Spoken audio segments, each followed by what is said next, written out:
Hey chat, how you guys all doing today? Or should I say this morning? We are unusually live early this morning because of a...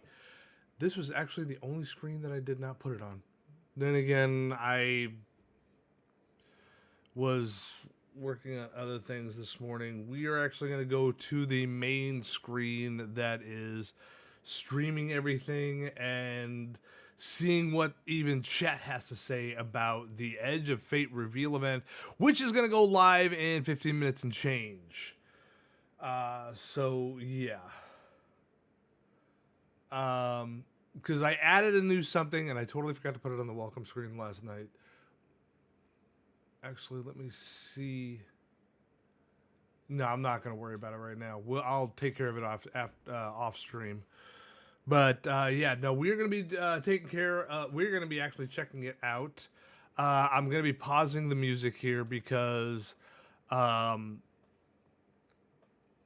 they've got their own music, and I don't want to actually interrupt that. But yeah, this is definitely going to be an interesting reveal, and everything is going to be finally put forth when it comes to this DLC. And then for those of you that happen to be sleepers in the morning, like myself, can be able to go back to bed after this whole reveal is... Who the fuck gets up this early in the morning that streams late at night? Oh, gee, I don't. Okay. So, like I said, I'm going to pause the music here, and we're going to go over to this... Actually, let me see who else is actually currently up right now. I believe Datto is up, I think, for his... Oh, he's got an ad right now. And I don't know what the hell's going on with him.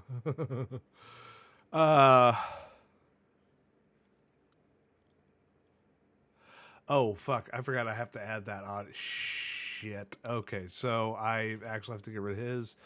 Because I actually forgot. I have to add the desktop audio for this, and I totally forgot. Okay, so we're gonna go over there and we're gonna check it out. When I get over there, I took off the video game the capture card because, as you guys can see, I don't have there. I do that when I don't have the game on, and I don't have the system on, and so it's like, why the fuck bother? So, anyway, let's head over and check things out.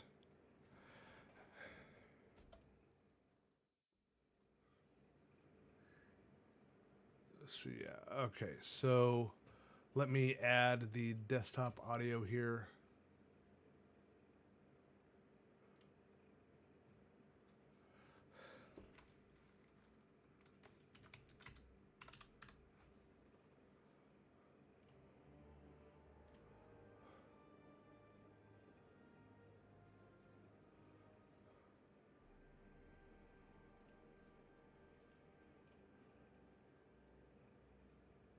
Okay.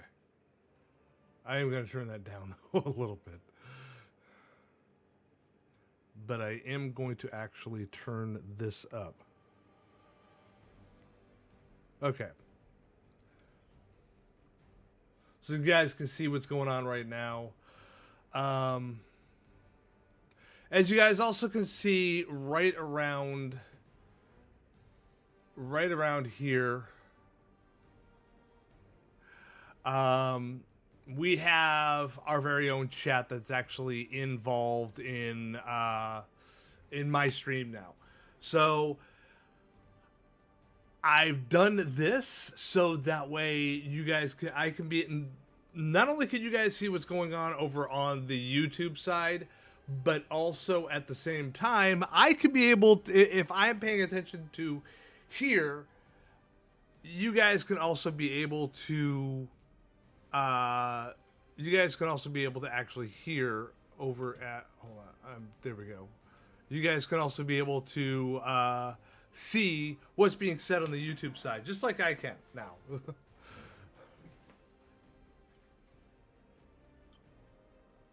So yeah, in around 10 minutes, a little over 10 minutes, as you guys can.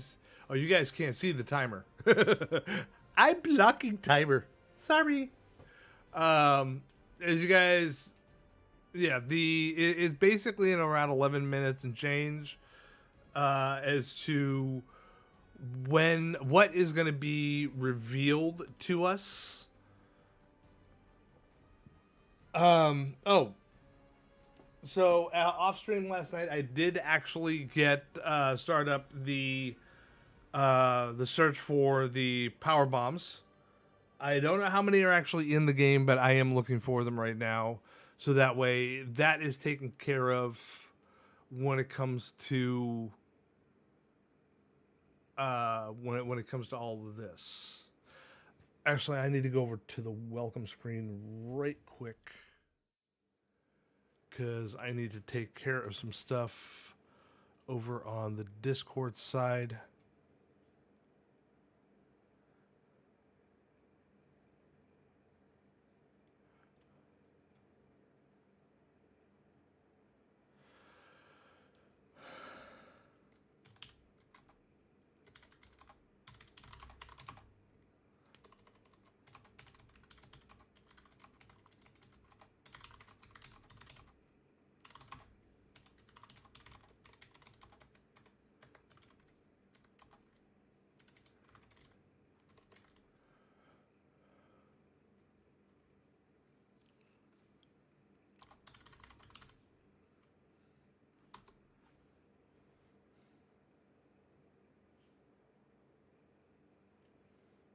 Okay.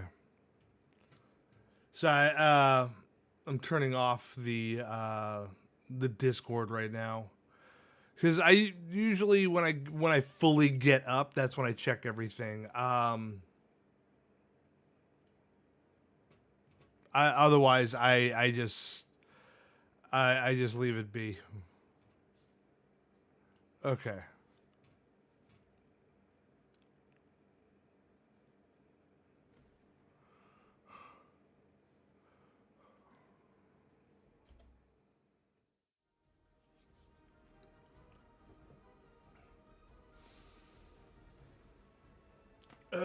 So yeah. This is gonna be different. Because apparently Edge of Fate is gonna be a new DLC that is going to be unlike the rest of everybody else, where then I don't have my little thing here, so and I don't type in chat on this thing. I mean, it buzzes so fast it won't even be worth it. But I'm leaving that up there so that way we can see the other chatters that are actually talking within the whole live stream itself. But yeah, this is going to be different because Edge of Fate is actually the start of the mini DLCs. No seasons anymore, no anything else, but it is all the start of the new mini DLCs that are coming to Destiny. Aside from now, apparently from what I'm understanding, from what I've been seeing, we will still have the collectible stuff that's going to be happening, but essentially think of it as a rise in price without being a rise in price. We are paying more for less, unfortunately. I don't know how to put any other way to put that. So yeah.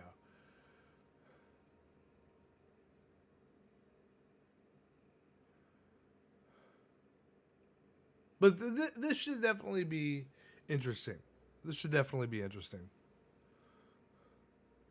If you guys are in chat right now, let me know what you guys happen to think about this, how everything is when it comes to this reveal. Because, like I said, this is going to definitely be different.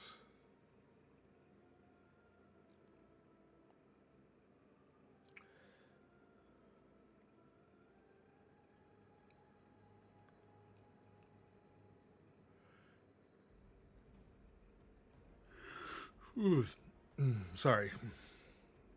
Personally, I mean, I'm actually eager to see what's going to be happening with this. I mean,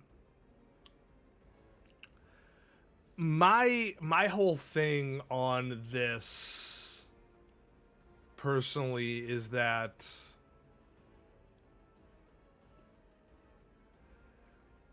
well, for this one here, I believe we're finally going to actually get to see the home world of the Nine and what's happening with the Nine.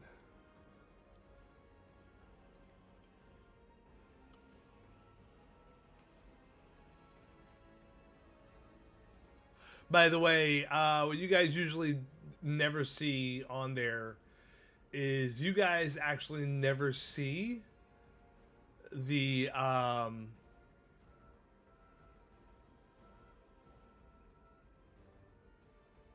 the elements title, stream elements title, and the bot the other bot that pops up for YouTube that allows me to actually be able to see the YouTube chat.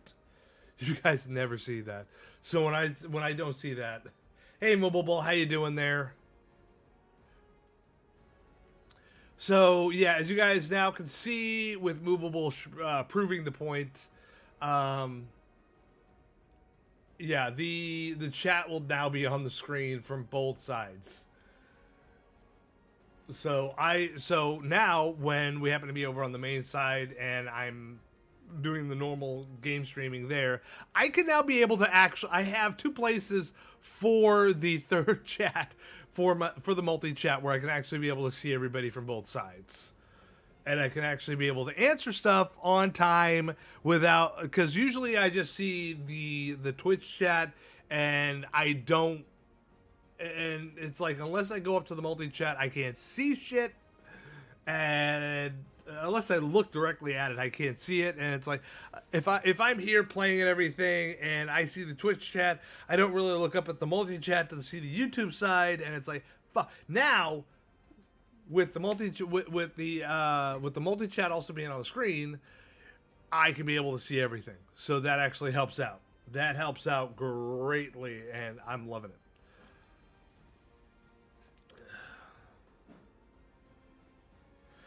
So movable, as I was basically saying here earlier a little while ago, this right here is going to be the start of the mini DLCs, and from what my understanding is, we're going to be paying the same amount for a smaller DLC as we did for the regular DLCs in the past.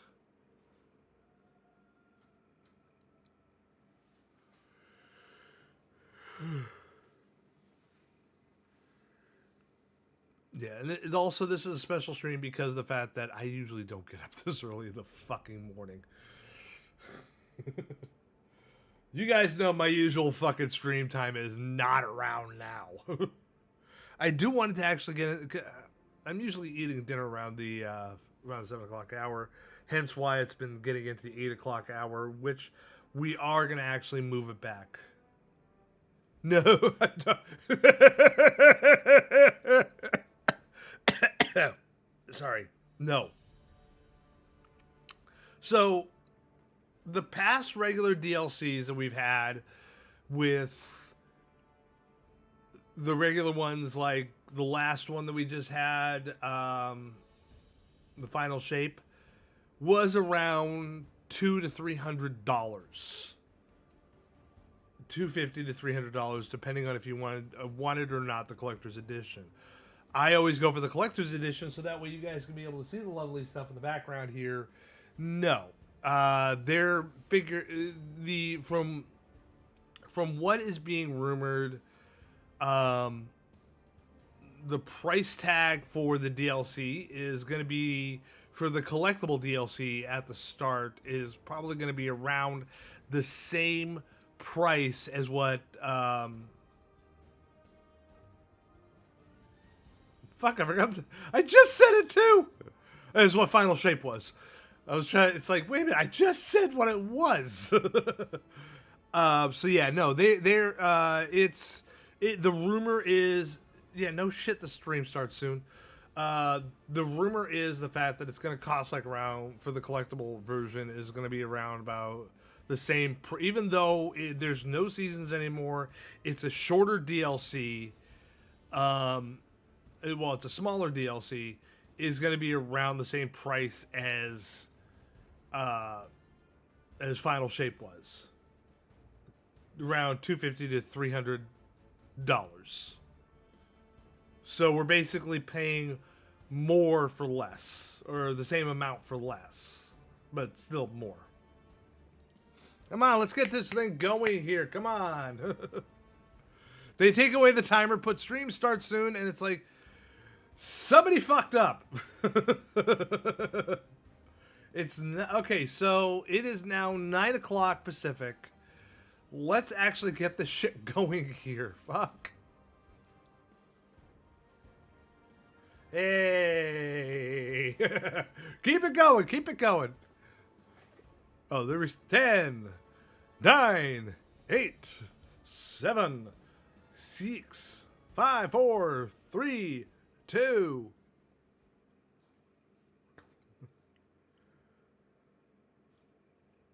What follows light and shadow is silence. That's Pretty much. I am summoning you as a new age begins.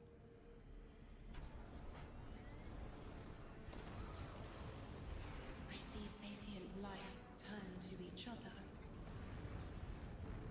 They remember how to look to the stars. They remember curiosity. They remember how to thrive. But they have forgotten.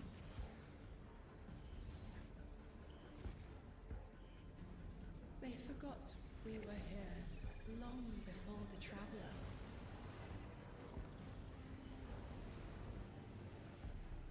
They forgot that they need us. But they are fated to remember. I will remind them. I'm sure you will. But not through me. Find someone else. Oh, she's fed up. Oh, oh, oh, shit. Oh, holy. My will is my own. Ooh, holy fuck.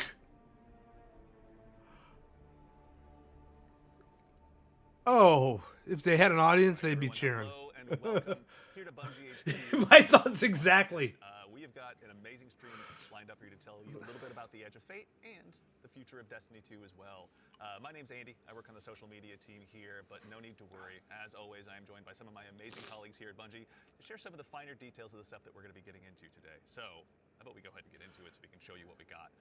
Starting first with this gentleman on my right to your left is someone that you've probably seen if you've tuned into our streams before, or Vidocs, the one and only Mr. Robbie Stevens, Assistant Game Director here at Bungie. How you doing? I'm doing great, Andy. It's always a pleasure to spend the day with you. Yeah, it's been a nice time, honestly, hasn't it? Yeah, Well, always. to that end as well, for anyone that doesn't get to hang out as much as we do, can you tell everyone at home a little bit about yourself and what you do here? Yeah, sure. So I'm one of the creative and game directors for the game. So that means like I'm a vision holder, and I work across the entire Destiny team with people like Allison and Dylan on the couch here to chart a new course for Destiny and a new future for the game. And just incredibly excited to be sharing with everyone today of what we've been up to. Yeah, can't wait. We've got a big show ahead, so thank you for being here. Yeah, of course. And of course, as we move, right on down the line, someone who again is also the good opportunity to join us on these streams as well, and is now firing some finger guns like a pro. Destiny's narrative director, the one and only Allison. Hello. How's it going? It's going so good. I'm here on a couch and I get to yell about Destiny with you. So Not it's a bad. good day. Yeah, honestly, I'll take that anytime I can. Well, Same. for anyone who also hasn't had a chance to yell on couches about Destiny with us or hasn't joined us in the past. Yeah. Do you mind telling us a little bit about yourself? Sure. So my name is Allison. I'm the narrative director for Destiny 2, and so that means it's the job of me and my team to make you laugh and make you cry and make you go, whoa, I totally forgot about this thing from 8 years ago. How did they remember? It's because we're good at our jobs. It's true. There you go. Or basically say, what the fuck? So thank I you. love having you there. So much fun. No, seriously, thank you so much. And of course, as we move right on down the line, the gentleman there at the very end of the couch, someone who is a friend to all Guardian kind, who's known far and wide, a member of the Destiny Global Comms team here at Bungie, Mr. Dylan Gaffner. How's it going, Dylan? It's going well. How are you, Andy? Doing so well. Thank you so much for Got to make sure to ask every time. I appreciate it. All the help I can get. Well, to anyone out there who may not have accosted you on the wild world of social media or is just somehow meeting you for the first time, do you mind telling us about what you do here at Bungie? My name is Dylan Gaffner, formerly community team, where we would go out, collect your feedback, translate it to the dev team, and then bring their information back to you, kind of be that middleman. Now I'm on Global Comms, so I'm going to be in more of like a puzzle piece organization stage of what do we talk about, when do we talk about it, why do we talk about it, and then just making sure we get the information out to all players. Well, we all appreciate it. Thank you for always being the voice of the player inside our hallowed halls. We appreciate it. Thank you. All right, well, now that we've kind of got the intros out of the way, let's talk about our new saga. Robbie, I'd love to start with you. What's up next in Destiny, and where are we exploring? Yeah, so our first expansion this year, The Edge of Fate, is the start of a brand new multi-year saga called the Fate Saga. And so we want to tell a story about something older, about the nature of fate itself. Are we bound by it?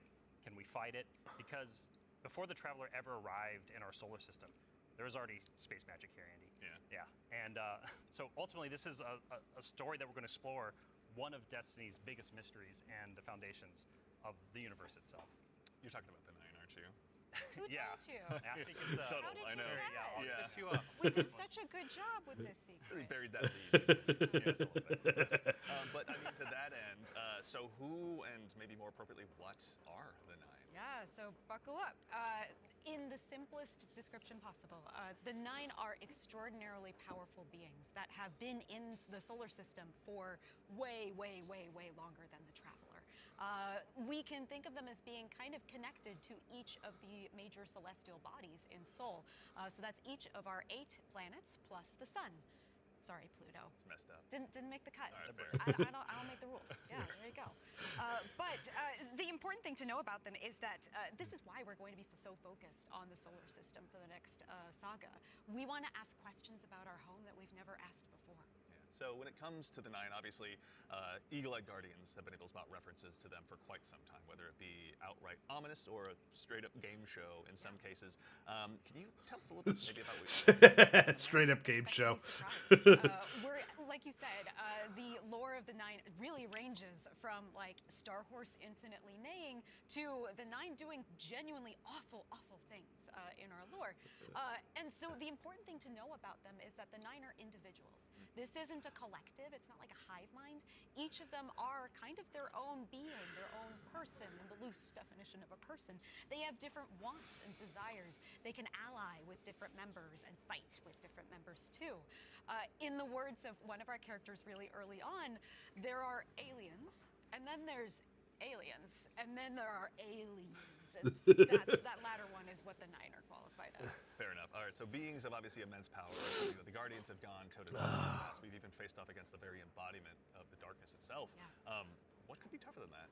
Yeah, so this is something that we think about a lot about because ultimately the Nine seek to free themselves at no matter the cost to humanity. And because they're extra dimensional in the ways that Allison are describing, they're not bound by the same rules that we are, that we've really experienced before in the game today. And so humanity and the Guardians, to many of them, are ultimately just bugs that can be squashed on, that they don't really care or think about beyond, achieving their ultimate goals.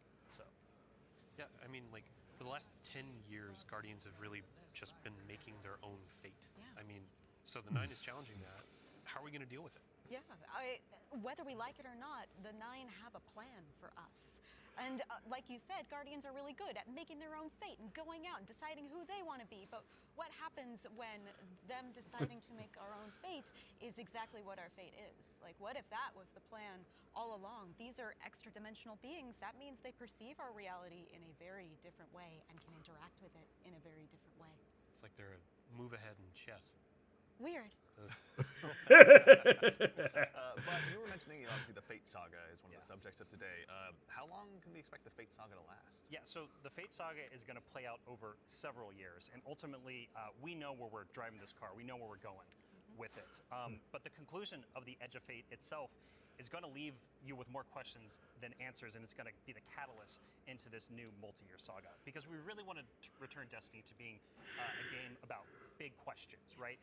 And so the way we think about this is about pouring jet fuel into the speculation engine of the game. So we're going to be revealing a lot of ideas, a lot of concepts, and many of them we're not going to be answering immediately, because we're going to be telling the story over multiple expansions, and we're going to be giving you those expansion beats more times than we have before in the past. And so the Year of Prophecy kicks off with the Fate Saga, and with it, humanity is now set on a collision course with this celestial pantheon. Okay, so this DLC will launch on July 15th. Very long time. And so the Edge of Fate launches on July 15th, and then the second expansion of our Year of Prophecy is Renegade, which comes this winter, and then later in 2026, we've got Shattered Cycle and The Alchemist. It's a lot of stuff. Yeah. A lot of exciting beats. And so, again, the Edge of Fate is just the beginning of this long journey. So this is the Awesome roadmap. vehicle we're all jumping into and driving together, and it's going to take us to some new places. That's exciting. So, with regards to the Edge of Fate right here in front of us, you were also nice enough to bring the class something today. You've got some gameplay with you, Oh right? yeah, we got some clips. Oh, yeah. Yeah, we should show those off. It's Check- juicy. Let's check it Kinda out. like the present. Let's check it out.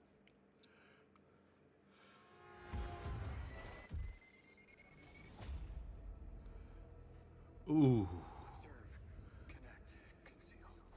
Guardian, I had a vision. Conform, comply, return. They just wanted to show us disasters. Observe, connect, conceal. I'm not human anymore. That guy's got glasses. Conform, comply. No one else should know what this feels like.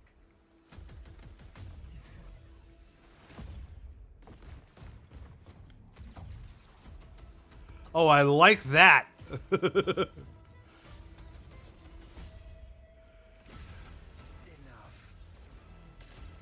Terminate your suspicion, Commander. Remove your scornful blindfold.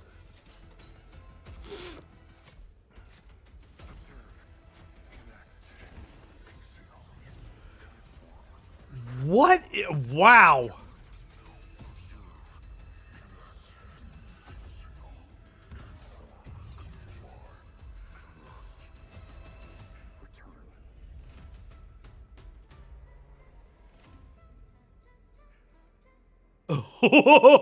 Okay, so the pre-order is available now for this. All right, Question that, is how gives much? us an awful lot to go ahead and continue to dive into. And here to help us go ahead and explore a little bit more of it, everyone, you probably noticed we've been joined by someone new here on the couch.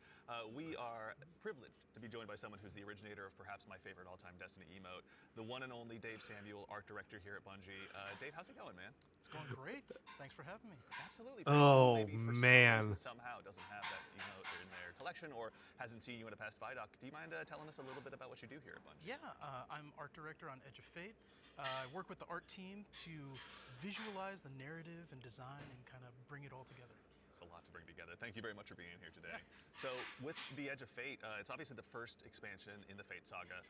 Allison, I'd love to start with you, actually. What can you tell us about the Edge of Fate? The Edge of Fate begins with an invitation, and we are invited, along with a very specific group of people, to a location, to a moment in time, for a very specific reason. Very specific purpose. Very specific reason and purpose, yes. And the place that we're going to is called Kepler. And so you may be saying, now Allison, hold on, hold your horses Read my 1 mind. second, Yeah. because the Kepler I know is the one that's way outside of our galaxy. What do you mean we're going to Kepler? And I say, like, dear friend, didn't you know if you look inside in Destiny's universe, the Oort cloud at the edge of the solar system, you'll find a little planetoid that also happens to be named Kepler here in the world of Destiny. And that's where we're going, to Kepler. Super exciting. This is kind of a Robbie. We were talking kind of before the show. This is like the like a first taste of something new, right? Yeah, so what you're seeing here is us just trying something new. We're expanding the universe of Destiny, creating new mysteries to uncover. This whole destination is about exploring a labyrinthine world that took inspirations from things like Wow. City, exotic missions, dungeons, and it's wrapping it all through a Metroidvania experience. And so at the heart of all of this, at the heart of the Edge of Fate, Yes, Metroid got mentioned. Woohoo! Exploration and discovery of an exotic world with brand new abilities. So actually, to even just maybe dig a little bit deeper, like how is the Edge of Fate going to be different from past expansions that we've made for Destiny? Yeah, so at the global scale, when we're thinking about expansions in the Year of Prophecy and the formula of Destiny expansions going forward, first off, we're doing 2 expansions a year instead of just 1. And think of each of these expansions as a little bigger than something like a Rise of Iron from D1. And so both of these expansions combined are going to be even more expansive. Jetpacks? Do we get jetpacks? Delivering 2 of these a year.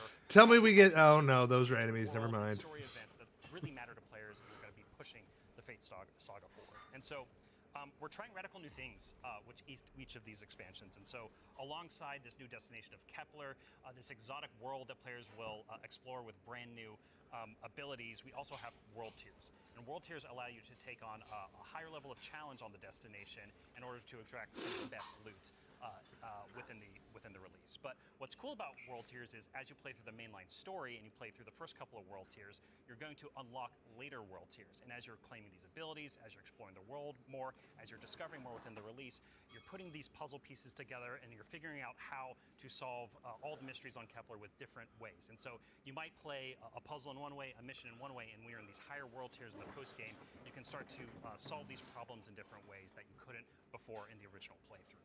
And so alongside all of this, we're also going to have a ton of quest content that we're rethinking about how we use within the game. So, I like that comment. We got Metroids in D2 before GTA. And so with a lot of our side quest content that is related to the critical path, but you don't have to play it. It's there for you to explore. It's driven by your discovery of the world. You're out in the field, you discover something, and you pick it up, and that's going to help you explore the characters in the world of Kepler more and go deeper on that story. And so, yeah, again, this is all about us just looking at the formulas that we've been building in Destiny over the last 10 years, and some of them are really strong, but they're due for some experimentation and some radical changes. And so that's what you're seeing here with the first taste of the Edge of Fate. Very cool. Yeah.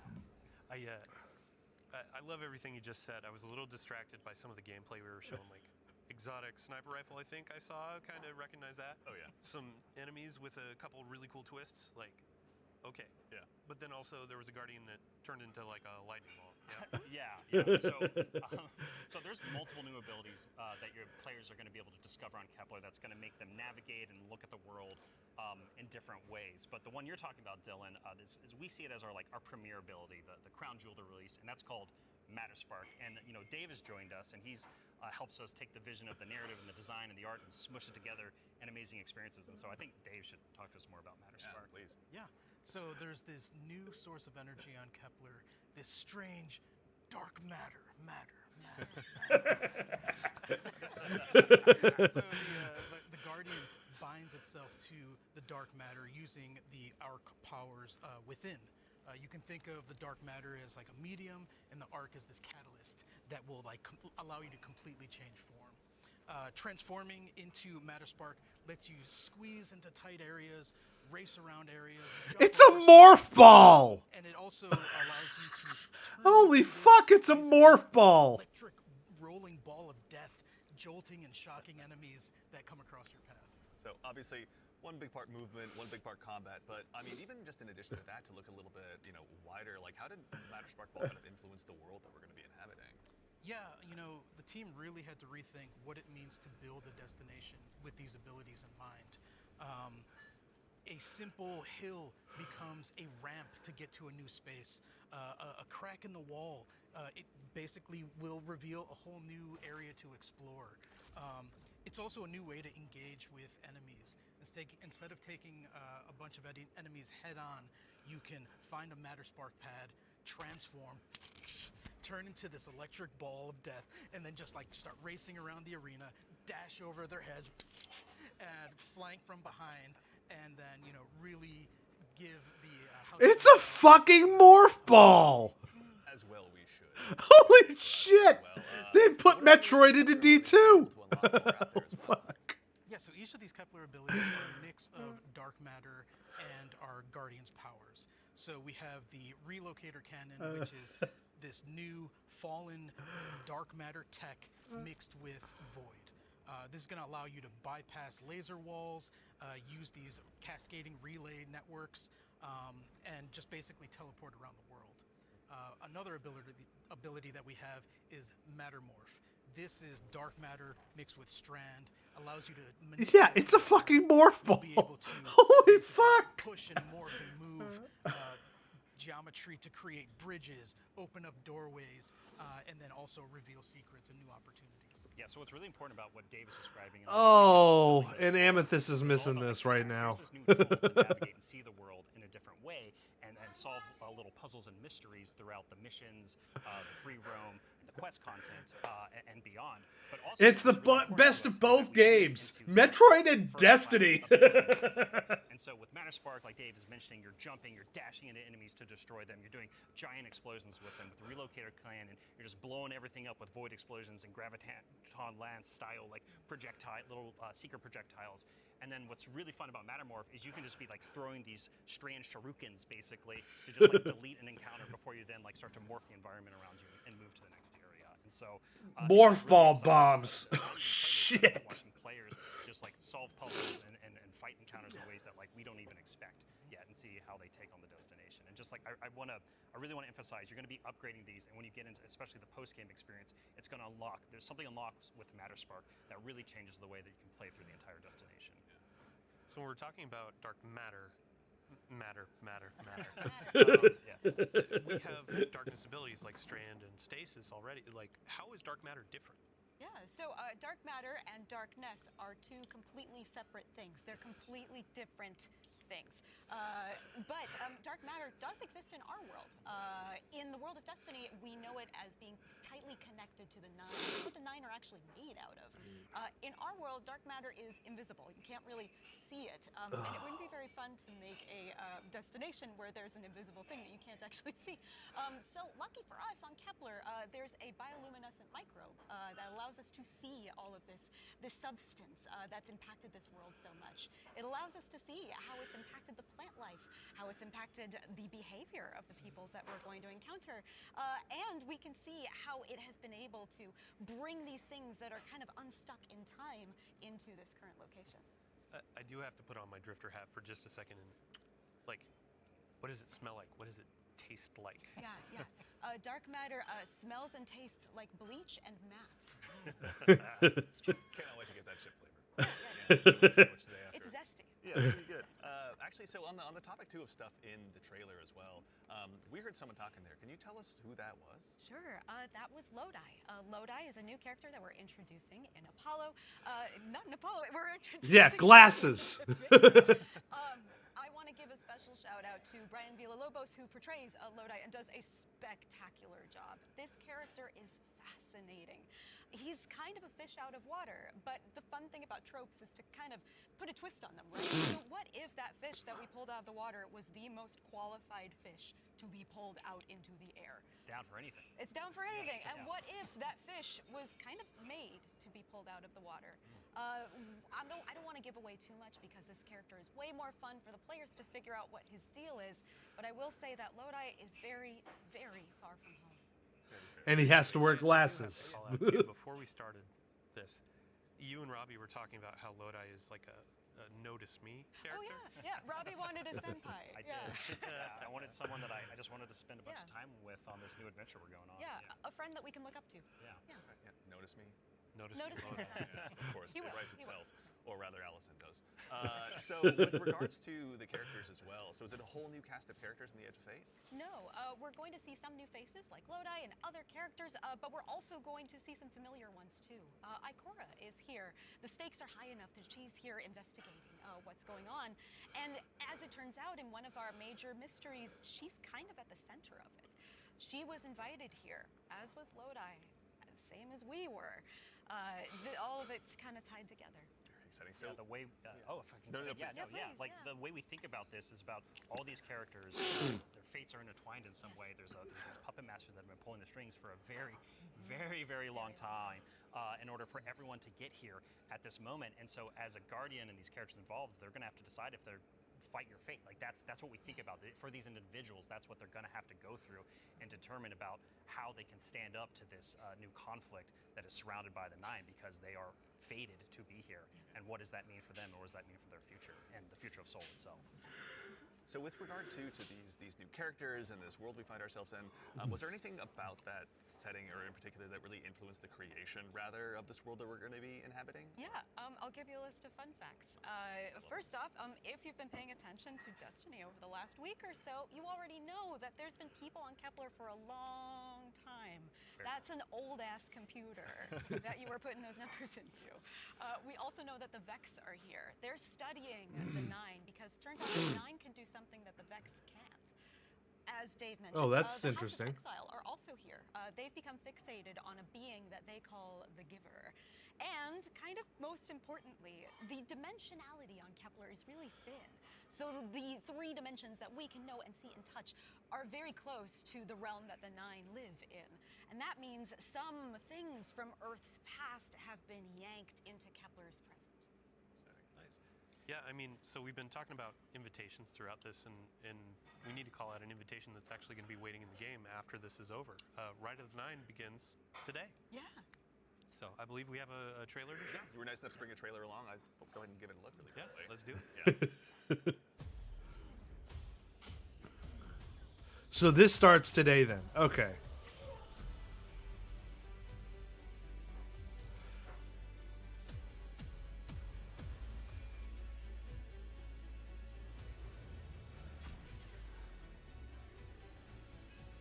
Explore Eternity, increase enemy strength and new challenges.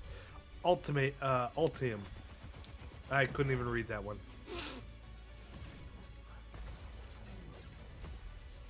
Earn unique rewards. Ooh.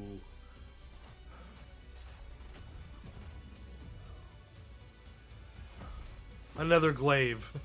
Dare to answer their call. Rite of the Nine begins today. So we will definitely be checking that So out. that's Rite of the Nine, which is our Ah, no! Well, we got 2 new Fate. people. And these 3 dungeons that are featured in this event are free for all players starting today. And so what's really important about this is that these dungeons are both for veteran dungeon crawlers, hardcore raiders, people who've been in these places a lot, but also new guardians who have never stepped into a dungeon before, right? What was really important for us when we were developing Rite of the Nine was that we are changing the formula on how we can think about how we can welcome even more people into these experiences. And so you're gonna be able to go in solo, buffed up, and explore a dungeon by yourself, or go in match made with other fire team members shoulder to shoulder for the very first time. But don't worry, because we also have that higher level challenge for our veteran, our hardcore dungeon crawlers, where you're going to be able to earn the best possible loot, exclusive rewards, and also an exclusive title as part of Rites of the Nine. What's also really important about this event for being a prologue for the Edge of Fate is that it really reintroduces the emissary into the game, and you're going to learn why her job is pretty crappy and why she quits at the top of the Edge of Fate, like we saw at the beginning of this show. And so, Andy, we've been talking a bunch about how our Destiny expansions are changing the formula for Destiny going forward. So now I think it's time for us to start talking about how the core hobby of Destiny is changing going forward. The day-to-day of playing Destiny, week over week experience. And we've got someone else on the couch here to help us talk about that. We have an expert in that very subject now who has gone ahead and joined us on the couch. We are now joined by the one and only Mr. Ben Womack, creative director here on Destiny. Ben, how's it going, man? Hey, I'm doing great. I'm really excited to be here. There's a lot to talk about. Yeah, seriously. There is a lot. Yeah, it's going to be a very good conversation we have coming up. Yes. But before we get into that, can you tell us just a little bit about what you do here? Yeah. So I'm the Destiny 2 creative director for the core game, or the core hobby, as we call it. Yeah. And it has to do with all parts of the game, everything from Edge of Fate, through our seasons, through the fundamental systems.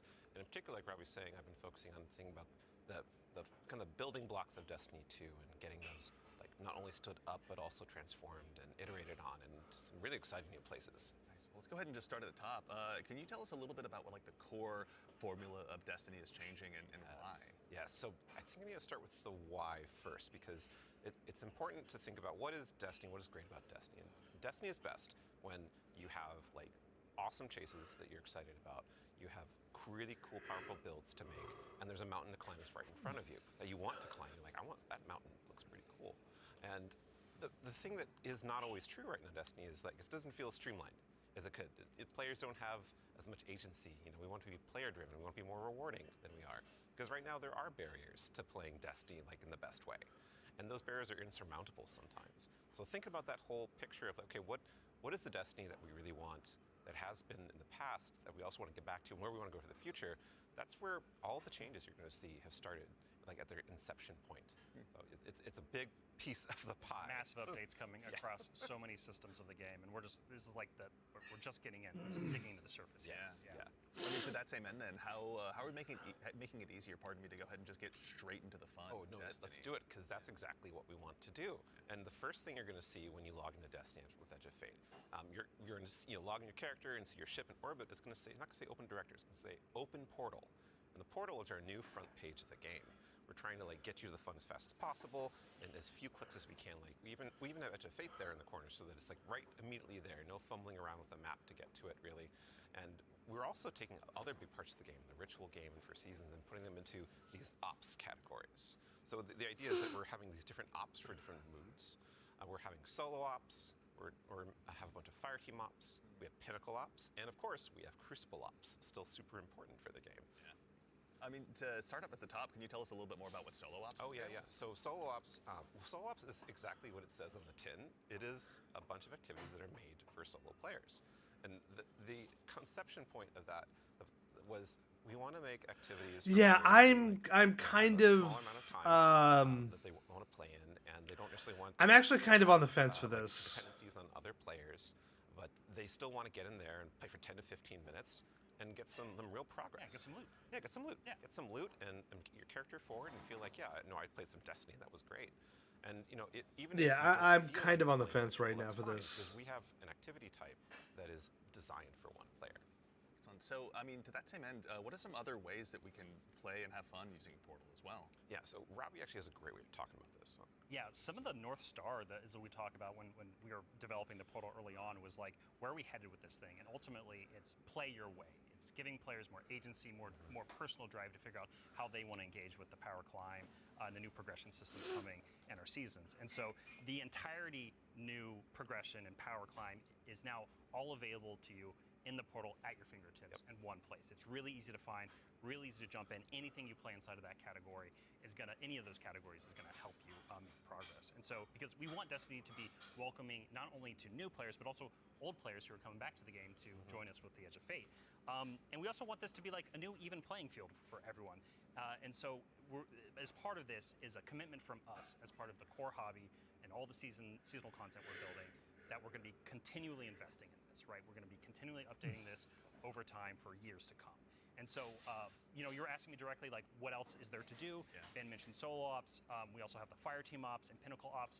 Both these are more around playing with other fire team members, shoulder to shoulder, where fire team ops are more quicker sessions. There are some longer form things in it too, but then pinnacle ops are more about those really long form or more challenging kind of focused activities like exotic missions, for instance. And so, and then the one thing we haven't talked about yet very deeply, but is incredibly important, and it's something that I think we've done for the first time like ever, or maybe since early D1. It's kind of a return to form. Yeah.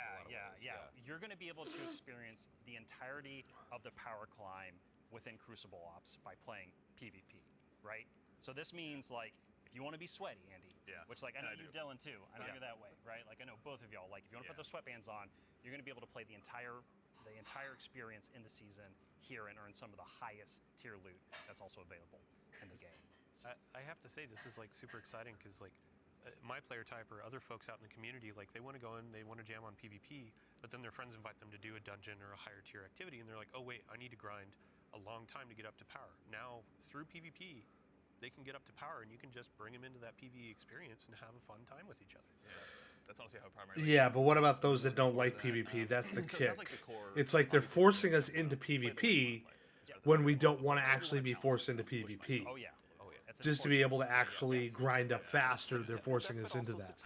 I'm not happy about that. I am not happy about that. So we really want to give agency. That's one of the things. Player agency, player driven towards loot and challenge. And so we have a really hugely expanded activity customization system.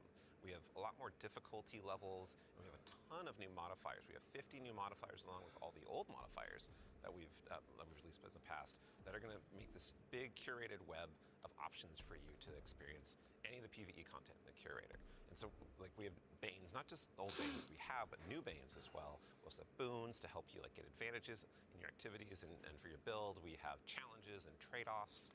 And the fun part is you're going to get these different combinations that are available, and you're going to then make a mix that's actually going to change the way you play and be pretty interesting. Sometimes the way you prefer you play.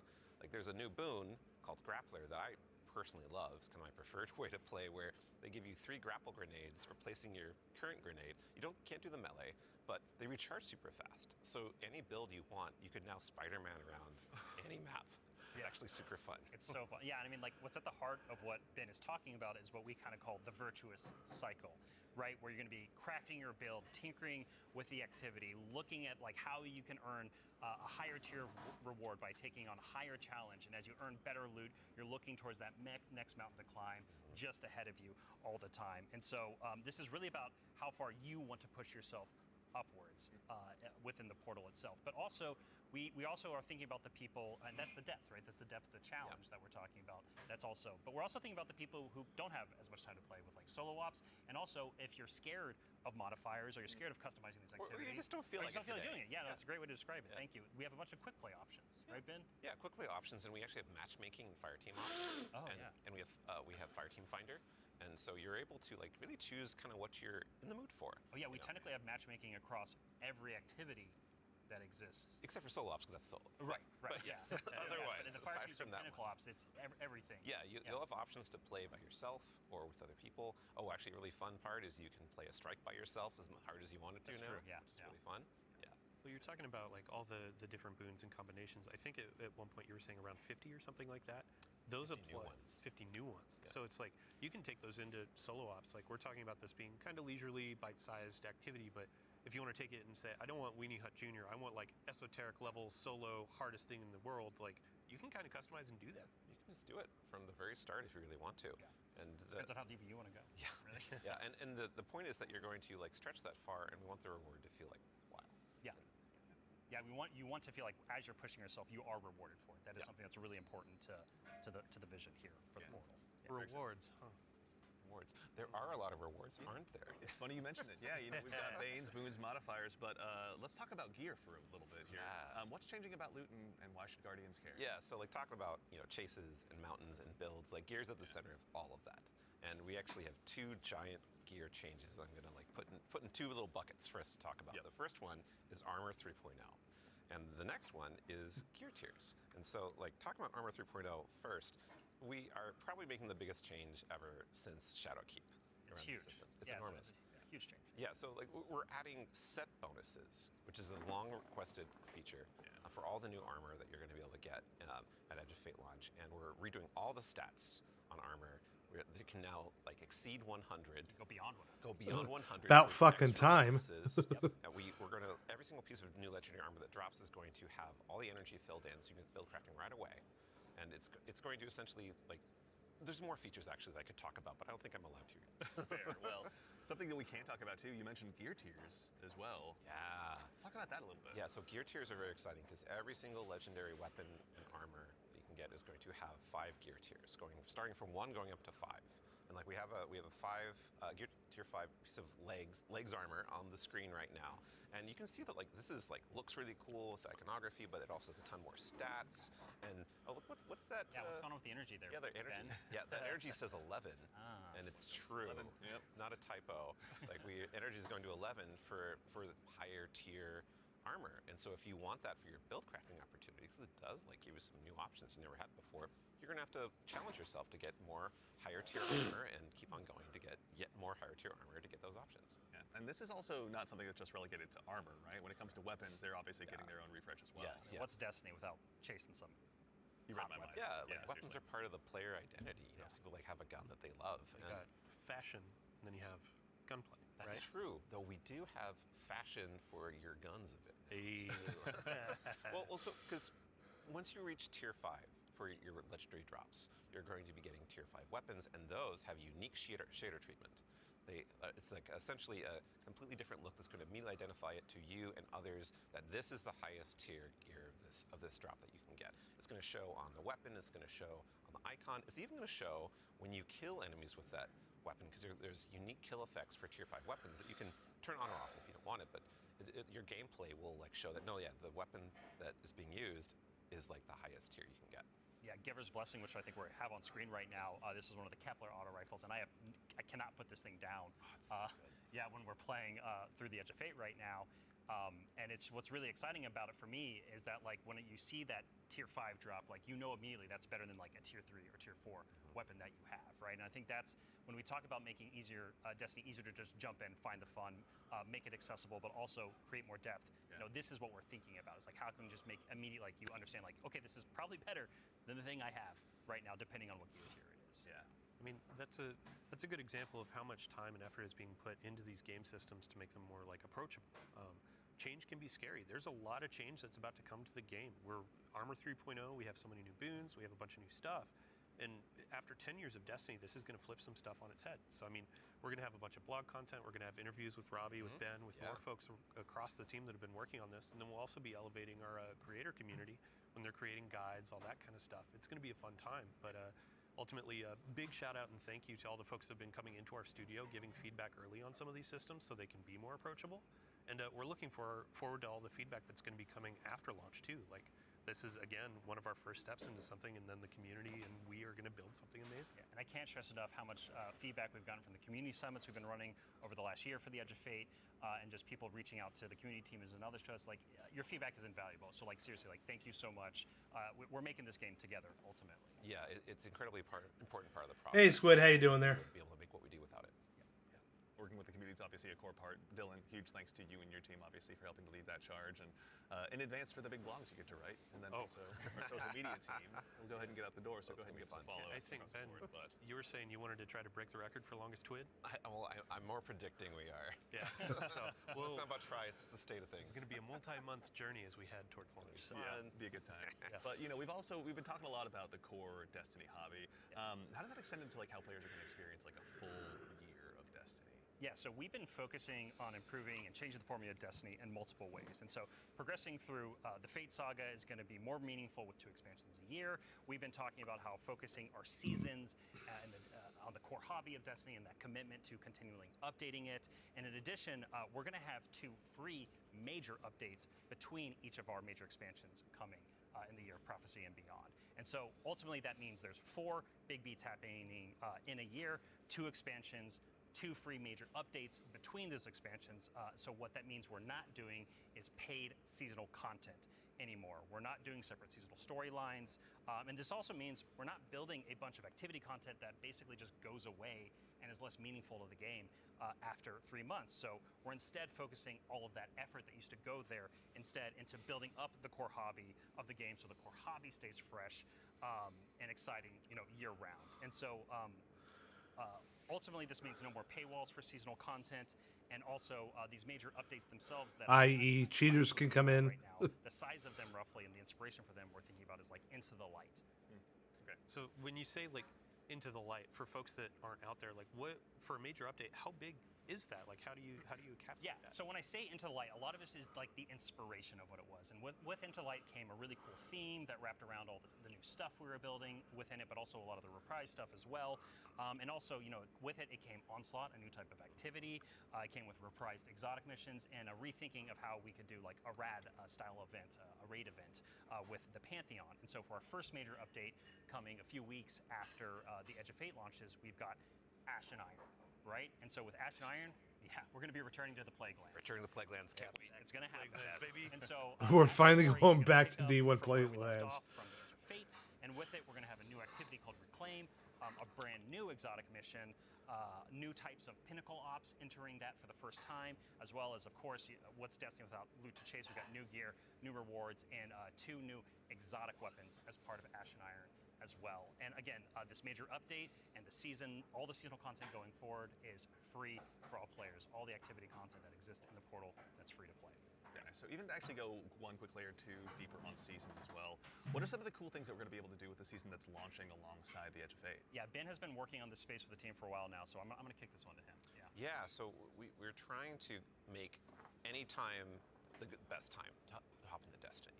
You know, and one of the ways we want to do that is we want to invest in events that are like accelerating the game and enhancing every part of the game, but also bringing new cool stuff. And actually, we've been working on this so long, we actually have some new cool stuff coming before the Edge of Fate. It's a special little treat. Yeah, special little treat. So this Friday, you can play a little event, maybe you've heard of it, called Heavy Metal, which is Tanks vs. Briggs, a new PvP mode. It's super fun. I would kind of wish I was playing it right now, I'm not gonna lie.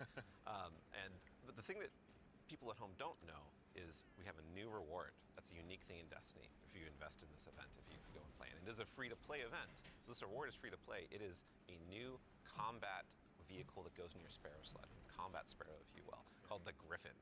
And this is a really cool... Are we finally going to get a new... You can take anywhere you can summon a Sparrow, you can summon it and use it to fight your enemies and just have a really good time. There's some really cool... They're finally giving us weapons on Sparrows. With this vehicle that I don't want to spoil right now, what you'll discover, but I'm super excited for it. They all thought they were going to ride those skimmers forever. Yeah. Well, I mean, we've been saying like, what was it? Skimmer is Flash, and the Griffin is Splash. Hey, there we go. And the dad joke quota has been met. We got to get one in. Absolutely, yeah. But right, man, like you've got more for us, don't you? Oh yeah. So like I just said, there's more events. There's one that's going to happen right after the launch of Edge of Fate. It's called Arms Week, and it's a 1 week long event, and you're going to be focusing on one weapon archetype in Arms Week whenever it comes around. And this one is going to give you a new legendary weapon of that type. It's going to have some volatile mods that are there for the week that are going to be super interesting and fun to play with, and some focusing you can do. But there is a problem when you say this event is going to be about weapons and about using them. Yeah, you got to have a place to test all that out. Right. And so I mean, I've been doing that in EDZ this whole time, and I'm surprised with you. Same here. Right? But there is a it's new my testing grounds. We have a new feature, a long requested feature that is being added to the game with Arms Week. It is the shooting range. And the shooting range is being added to the tower. It is a now permanent addition to the game with the launch of Arms Week. We're not taking it away. And you can go there and you can try out everything in your kit, everything about your build, with all sorts of simulations of different kinds of enemies and situations, and it's all real damage numbers. It's like it's even got a scoreboard. It's even got a scoreboard for you right there. And your fire team. Yeah, your whole raid team can go down into the shooting range and try out, like, see exactly how well you're going to do for some kind of boss at this range or with. Say who can do most of the damage, right? Yeah, well, you're finally going to know. So we have a rally flag. It's not just a shooting range. Like, you can go beyond the firing line and use your abilities too. Yeah, you totally can. And like, if you wanted to, you could even take in prismatic and. I like this. This is fucking good. I think the reason why we're not seeing that right now is because it's a Titan. Yeah, it's a good soldier. Yeah. Standing on that firing line. Yeah, standing on the firing line. All about building that line and standing. Yeah, exactly. Exactly, Squid. Upheavals to their Google Docs, I'm guessing. This will be a really good tool. Like, as we're adding all of these different systems with gear tiering and all of that, you can go in and check those damage numbers in real time. Like, how do my stats change? How are these different gear bonuses going to affect my gameplay? You can see it in the tower now. And while we're talking about weapons.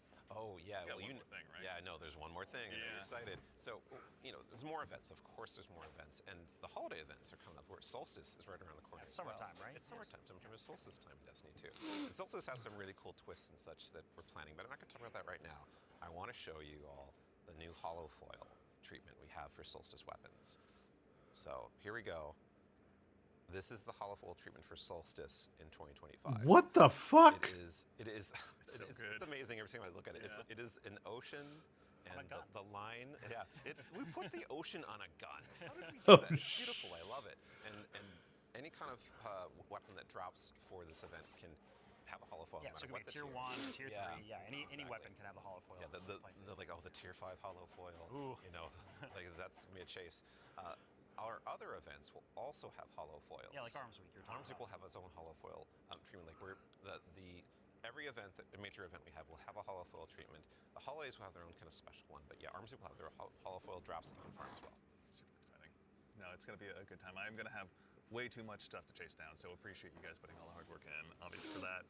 But I believe we've got one more thing Yeah, I mean, we've been talking a lot about here are the free updates coming to Destiny, the portal, a bunch of different stuff, Edge of Fate, but we also have another expansion, and we need Allison back on the couch to talk about Right, it. yeah, Allison. She's the best one to talk Yeah, so we've got something very exciting, and so once again, Allison, thank you for taking the time to join us today. We appreciate it. Of course. I'm so excited to be the one more thing. Yeah, it's a tradition around here, so we're glad that you could obviously go ahead and lead us into this one. But as Dylan mentioned, we've talked about the Edge of Fate, but this is the first year we're going to be doing 2 expansions over the course of a year. Can you tell us a little bit about Renegades? Yeah, so we're going to have a dedicated reveal for Renegades in September alongside our major update, Ashen Iron. But earlier we were talking about how sometimes our formulas can constrain us from experimenting and innovating.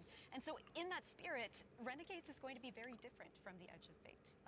What I can tell you, and we'll talk plenty about it later, is that we're going to be experimenting and innovating with activities, with social mechanics, and more. But more importantly, I want to talk about our inspiration. And so I have to kind of tee it up first. So Renegades is going to be a Destiny, definitively Destiny expansion. This is part of the Fate saga, and it's going to push it forward in important ways and introduce characters that we're going to spend time with for years to come. It is an essential Fate saga story, and it's an homage to a universe that has inspired Bungie from the start. It's a universe that all of us here on the couch grew up with, as well as everyone else at the studio and millions of you back at home too. It is a peanut butter and combination, a peanut butter and chocolate combination inside of what we're making that could only be possible in the kind of world that we build here. And so I am absolutely thrilled to be able to give our first sneak peek at Destiny 2 Renegades. Let's take a look.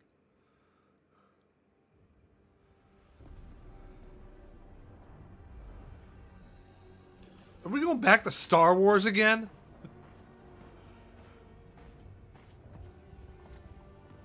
We're going back to Star Wars. Where'd we go? Shit. Do we get an actual lightsaber in the game?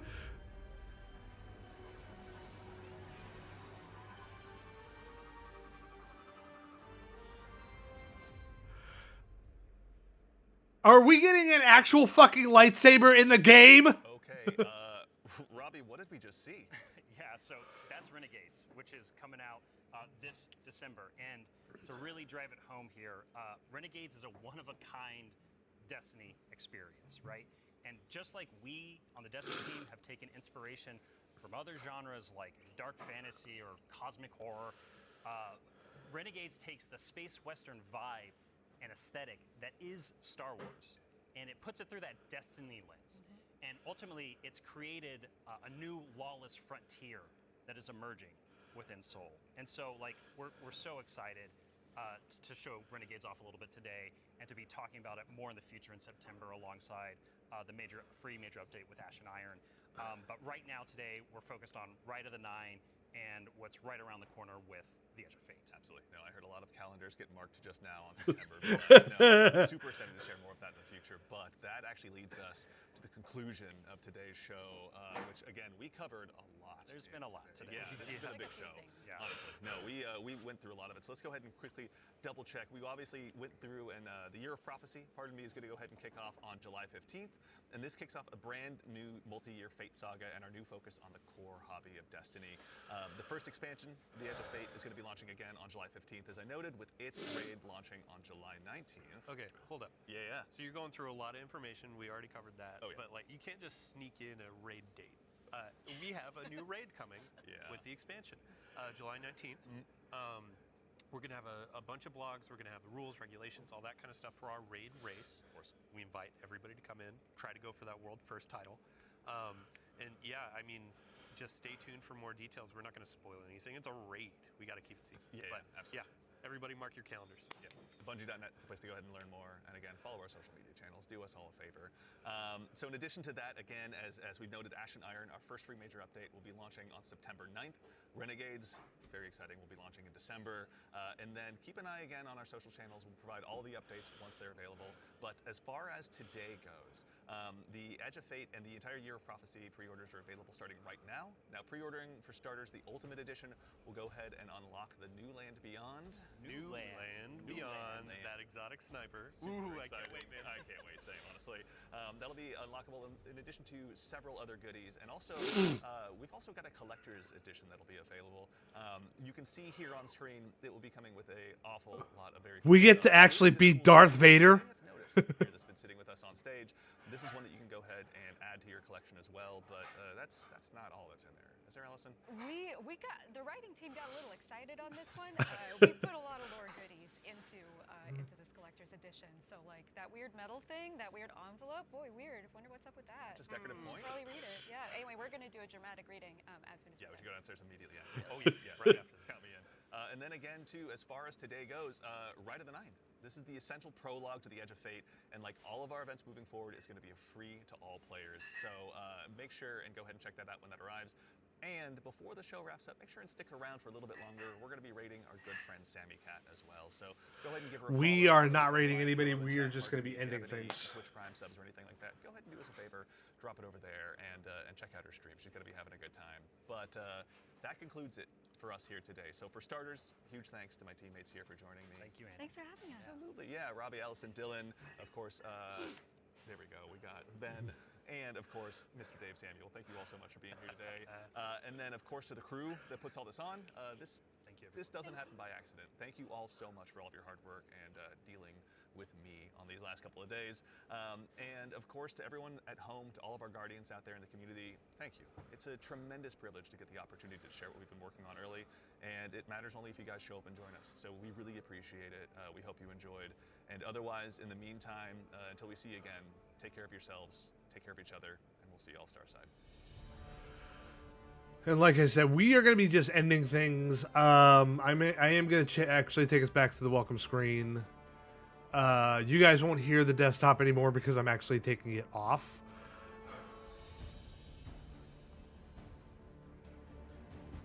Yeah. Okay.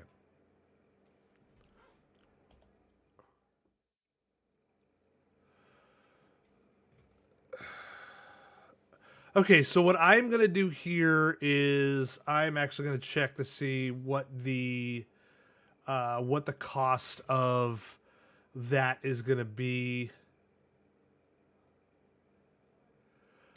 for the Bungie store right now. Yeah, there's a lot of new stuff. I'm actually going to turn the music back on here. There's a lot of new stuff. But let me check to see what the collectible stuff is going to be. And of course, I'm stuck in a queue.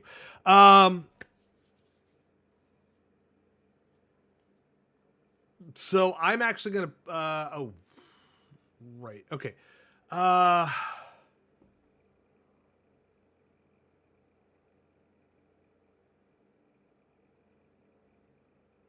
Okay, so I basically have to stay here for this. So